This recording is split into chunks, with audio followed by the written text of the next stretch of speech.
മനസ്സ് വെച്ചാ ചേഞ്ച് ആവാലോ. ഒരു കിച്ചണിൽ വേണ്ട എല്ലാ ലേറ്റസ്റ്റ് അപ്ലയൻസസുകളുടെ വൈഡ് റേഞ്ചും മൈജി ഫ്യൂച്ചർ സ്റ്റോറുകളിൽ മാത്രം. മൈജി ഫ്യൂച്ചർ ചേഞ്ച് ആകും, വേറൊരു റേഞ്ച് ആകൂ.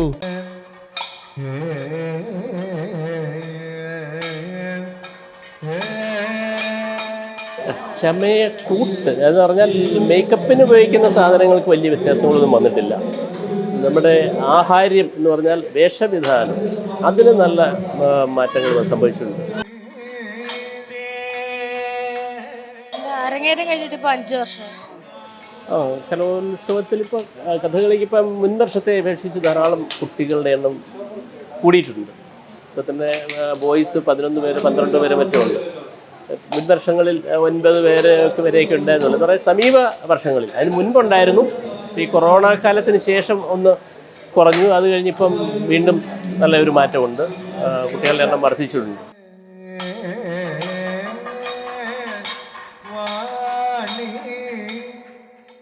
ചമയക്കൂട്ട് എന്ന് പറഞ്ഞാൽ മേക്കപ്പിന് ഉപയോഗിക്കുന്ന സാധനങ്ങൾക്ക് വലിയ വ്യത്യാസങ്ങളൊന്നും വന്നിട്ടില്ല.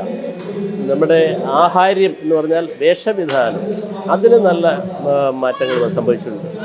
നമ്മുടെ കാലത്തിൻ്റെ മാറ്റങ്ങൾ അനുസരിച്ച് തന്നെ ആ ഒരു ആടയാഭരണങ്ങൾക്കൊക്കെ കൂടുതൽ അട്രാക്ഷൻ ഉള്ള ഒരു രീതിയിലേക്ക് മാറിയിട്ടുണ്ട്. നല്ല പണം ചെലവാക്കി തന്നെ നല്ല മനോഹരമായ ആടയാഭരണങ്ങൾ കുട്ടികളെ അണിയിച്ചൊരുക്കി ഭംഗിയായി സ്റ്റേജിലെത്തിക്കുക എന്നുള്ള ഒരു നിലയിലേക്ക് എത്തിയിട്ടുണ്ട്.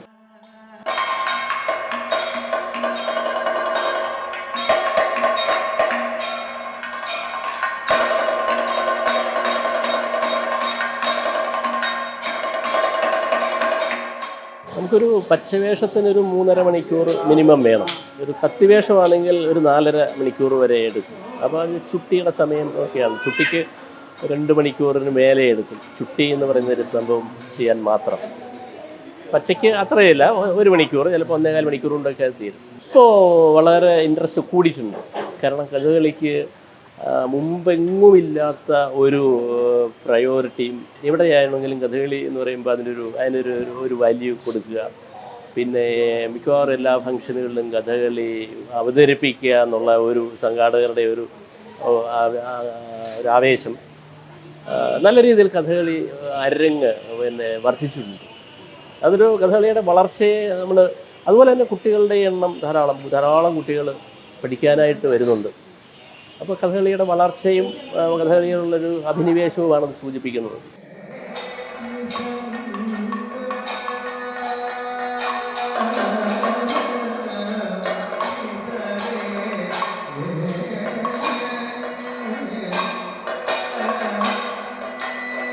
കഥകളിയെക്കുറിച്ച് നമുക്ക് സ്വതേ പലർക്കും ഒരു അഭിപ്രായമുണ്ട്, കഥകളി കണ്ടാൽ മനസ്സിലാവില്ല എന്നുള്ളത്. അതിൻ്റെ പ്രധാന പ്രശ്നം എന്ന് പറയുന്നത് മുദ്ര കണ്ട് മനസ്സിലാക്കാൻ പ്രയാസം തന്നെയാണ്. കാരണം അത് ശാസ്ത്രീയമായ ഒരു കലയാണ്. മുദ്ര അഭിനയം എന്ന് പറയുമ്പോൾ അത് മുഴുവനും കണ്ട് പ്രേക്ഷകർക്ക് മനസ്സിലാക്കുക എന്നുള്ളതൊരു ബുദ്ധിമുട്ടുണ്ട്. പിന്നെ മുൻപ് എന്ന് പറയുമ്പോൾ നമ്മൾ കൂട്ടുകുടുംബം ആയിരിക്കുമ്പോൾ അപ്പോൾ അപ്പൂപ്പൻ ഉമ്മയൊക്കെ ഈ കൊച്ചുമക്കൾക്ക് കഥ പറഞ്ഞു കൊടുക്കുമായിരുന്നു, അല്ലെങ്കിൽ മക്കൾക്ക് കഥ പറഞ്ഞു കൊടുക്കുമായിരുന്നു. അവർ കഥകളി കാണാൻ വരുമ്പോൾ അവർക്ക് അതാണ് ഇങ്ങനെ ആവേശം ഇന്നതാണ്, അതിൻ്റെ സന്ദർഭം ഇതാണ് എന്നൊക്കെയുള്ള ഒരു കാര്യങ്ങളൊക്കെ മുൻകൂർ പറഞ്ഞു കൊടുത്ത് കാണാൻ അവരെ പര്യാപ്തമാക്കുന്ന ഒരു ഇതുണ്ടായിരുന്നു. ഇതിപ്പോൾ അങ്ങനെ ഒരു സാഹചര്യം ഇല്ലാണ്ട് പോയി. കഥയറിഞ്ഞ് ആട്ടം കാണുക എന്നാണല്ലോ ഈ പഴമക്കാർ പറയുന്നത്. അത് സത്യമാണ്. കഥയറിഞ്ഞ് നമ്മൾ കണ്ടാൽ അതിനെ നമുക്കൊരു മുദ്ര ഒരു പക്ഷേ അറിയില്ല എങ്കിൽ പോലും നമുക്കതിനെ ആസ്വദിക്കാൻ പറ്റും. സംഗീതം, സാഹിത്യം, അഭിനയം, നൃത്തം, ഇങ്ങനെ ഇതെല്ലാം വാദ്യം, ഇതെല്ലാ ഘടകങ്ങളും കൂടി ചേരുന്ന ഒരു കലയല്ലേ. അപ്പോൾ അതിനെ നമുക്ക് ആസ്വദിക്കാൻ പറ്റും. നമ്മൾ ഈ അറിയില്ല എന്ന് പറഞ്ഞ് നമ്മളതിന് പിന്മാറുന്നതാണ് പ്രശ്നം. നമ്മളൊരു 2-3 സ്റ്റേജ് ഒന്ന് കണ്ടു കഴിഞ്ഞാൽ നമുക്കതിനെക്കുറിച്ച് എന്തെങ്കിലുമൊക്കെ കാര്യങ്ങൾ മനസ്സിലാക്കാൻ പറ്റും. പിന്നെ നമുക്ക് അതിനോടൊരു ആവേശം ഉണ്ടാകും, യാതൊരു സംശയമില്ല.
ഇവരെ പോലുള്ള കുട്ടികൾ ഇനിയും ഈ ഒരു പ്രധാന വേദികളിലേക്ക് കടന്നു വരണമെന്നാണ്. അപ്പോൾ ഒരു രക്ഷിതാവ് എന്ന നിലയിൽ എന്താണ് പറയാനുള്ളത്?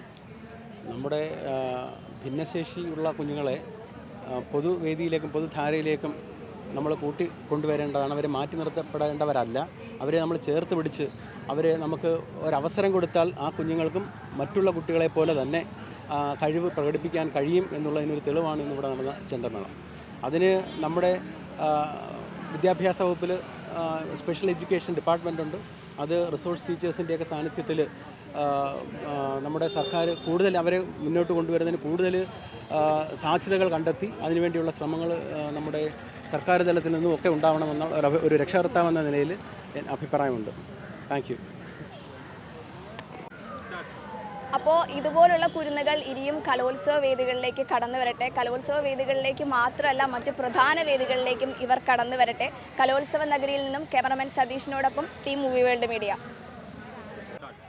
62ാമത് സംസ്ഥാന സ്കൂൾ കലോത്സവ വേദിയിലെ പ്രധാന താരങ്ങൾ ആരെന്ന് ചോദിച്ചാൽ ഞാൻ ഒറ്റ വാക്കിൽ പറയും ഈ കുട്ടികളാണെന്ന്. കാരണം ഇവർ അസാധ്യമായ പ്രകടനമാണ് കലോത്സവത്തിൻ്റെ ഉദ്ഘാടന ചടങ്ങിൽ കാഴ്ചവെച്ചത്.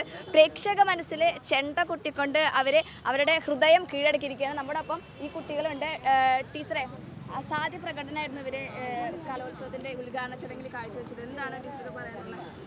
ഞങ്ങൾ കഴിഞ്ഞ ഒരു വർഷമായിട്ട് പഠിക്കുകയാണ്. കൊല്ലം PRCയുടെ കീഴിലുള്ള Mangad Koyikkal government higher secondary സ്കൂളുകളിലെ 13 കുട്ടികളാണ്. ഇതിനകത്ത് ഒരാൾ ജനറൽ കുട്ടിയാണ്. ഈ കൂട്ടത്തിലുള്ള ഒരു മോൻ്റെ ബ്രദർ തന്നെയാണ്. അത് ആശാന് പകരം ഞങ്ങൾ പ്ലേസ് ചെയ്യുന്ന കുട്ടിയാണ്, ആശാൻ്റെ അഭാവത്തിൽ പഠിപ്പിക്കാൻ വേണ്ടിയിട്ട്. ഈ കഴിഞ്ഞ ഒരു വർഷമായിട്ട് പഠിക്കുന്നു. ഞങ്ങൾ ഇത്രയും പ്രതീക്ഷിച്ചില്ല. ഇങ്ങനെയുള്ള എല്ലാ പേരൻസിനും ഒരു മെസ്സേജ് ആയിരിക്കും ഇത്.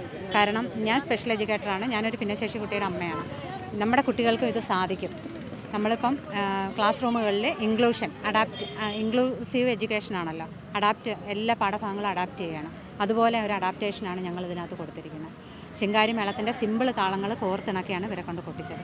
ഒരു വർഷം കൊണ്ട് ഇവർക്ക് ഇത്രയും ആകാമെങ്കിൽ നല്ല രീതിയിൽ ഇങ്ങനെയുള്ള ഏതൊരു കുട്ടിയെയും നമുക്ക് ഈ ഒരു രീതിയിലേക്ക് എത്തിക്കാൻ പറ്റും. ഇതിനകത്ത് എല്ലാ കാറ്റഗറിയിലുള്ള കുട്ടികളും ഉണ്ട്. ഇവർ പെട്ടെന്ന് ഇത് പഠിച്ചെടുത്തു. കാരണം ഇവർക്ക് ഈ ചെണ്ട പഠിക്കാന്ന് പറഞ്ഞാൽ അത്ര എളുപ്പമുള്ള കാര്യമല്ല. ഇവർ പെട്ടെന്ന് തന്നെ ഇത് പഠിച്ചെടുത്തു. അല്ല, ഒരു വർഷ സമയം എന്ന് പറഞ്ഞാൽ അത്രയും തന്നെ സ്ട്രെയിൻ എടുത്തിട്ടുണ്ട്. ആ എഫേർട്ട് അത് വലിയൊരു എഫേർട്ടായിരുന്നു. നമ്മുടെ ആശാൻ, അത് പ്രത്യേക താങ്ക്സ് പറയണം. ആശാൻ ഇൻക്ലൂഷൻ ഇതിനകത്തുള്ളത് ഞാൻ പറഞ്ഞു കൊടുക്കുന്നതിനനുസരിച്ച് സാർ അത് മോഡിഫൈ ചെയ്തെടുത്തു. ഇവർക്ക് ആവശ്യമായ താളങ്ങൾ സാറിനോളം ആർക്കെങ്കിലും പറ്റുമോയെന്ന് എനിക്കറിയില്ല വേറെ. കാരണം ഇങ്ങനെയുള്ള കുട്ടികളെ പരിശീലിപ്പിക്കാൻ എല്ലാവർക്കും മടിയാണ് പൊതുവെ. പക്ഷേ ആ മടി കാണിക്കാത്ത വ്യക്തി, അദ്ദേഹം പ്രൊഫഷണൽ കൊട്ടുകാരനാണ്. പക്ഷേ നമ്മുടെ കുട്ടികൾക്ക് വേണ്ടിയിട്ട് അദ്ദേഹം സമയം ചെലവഴിച്ചു. ഇതാണ് ഇവരെ പഠിപ്പിച്ചെടുത്ത ആശാൻ. പേരെന്താണ്? രഞ്ജിത്ത്. ഓക്കെ, ഇവരെങ്ങനെ ഉണ്ടായിരുന്നു പഠിപ്പിച്ചെടുക്കാൻ? ഇവർ ഉഷാറാണോ? ഉഷാറാണ്. എത്ര സമയം എടുത്തു? ഒരു വർഷം എടുത്തു പറഞ്ഞു. ഒരു വർഷത്തോളം എടുത്തു. അതെല്ലേ? ബുദ്ധിമുട്ടുകളുണ്ടായിരുന്നു അവരെ പഠിപ്പിച്ചെടുക്കുമ്പോൾ? ഇല്ല, എല്ലാവരും ഓക്കെയാണ്. ആദ്യമൊക്കെ ഉള്ളൊരു ബുദ്ധിമുട്ടുള്ളായിരുന്നു. പിന്നെ എല്ലാവരും അടിപൊളിയായി. എനിക്ക് സന്തോഷമായിരുന്നു പഠിപ്പിക്കാൻ. അതെ, ഇന്നിപ്പോൾ ഈ സ്റ്റേജിൽ ഇവർ ഇത്രയും കുട്ടികൾ നന്നായി പെർഫോം ചെയ്തപ്പോൾ എന്താ തോന്നിയത്? ഭയങ്കര സന്തോഷമായി. ഭയങ്കര സന്തോഷമായി. ജീവിതത്തിലെ ഒരു മെയിൻ ഘടകമായിട്ട് എടുക്കാതെ. ആണല്ലേ? അടിപൊളി. അവിടെയുള്ള എല്ലാവരും, സ്റ്റേജിലുള്ളവരും എല്ലാവരും എന്താ അടിപൊളി പെർഫോമൻസ് ആയിരുന്നു. എത്രയിലാണ് പഠിക്കുന്നത്? 4. എങ്ങനെ ഉണ്ടായിരുന്നു ചെണ്ട? കൊള്ളായിരുന്നു. പൊന്തിയോ ചെണ്ട? ഇതെങ്ങനെയാ നമ്മൾ സ്റ്റാൻഡ് വെച്ചിട്ടാണോ ഇട്ടേ അതോ കസാരയിലല്ലേ? എത്രയിലാണ് പഠിക്കുന്നത്? എന്താ പേര്? എത്രയാണ് പഠിക്കുന്നേ? പ്ലസ് 1ലാണോ പഠിക്കുന്നേ? ആ, അടിപൊളിയായിട്ട് കൊട്ടിയല്ലോ. നല്ല രസമുണ്ടായിരുന്നു കേട്ടോ കാണാൻ. പേരെന്താ? എത്രയിലാണ് പഠിക്കുന്നേ? 7 ഓക്കെ. അപ്പോൾ ഈ കുരുന്നുകൾ നല്ലൊരു പ്രകടനം തന്നെയാണ് കാഴ്ചവെച്ചത്. ഇതുപോലെ ഇനിയും ഇവരെ പോലുള്ള കുട്ടികൾ ഇനിയും ഈ ഒരു കലോത്സവ വേദികളിലേക്ക് മാത്രമല്ല മറ്റ് വേദികളിലേക്കും കടന്നു വരട്ടെ. ക്യാമറമാൻ സതീഷിനോടൊപ്പം Krishnendu Koovappally, movie world media.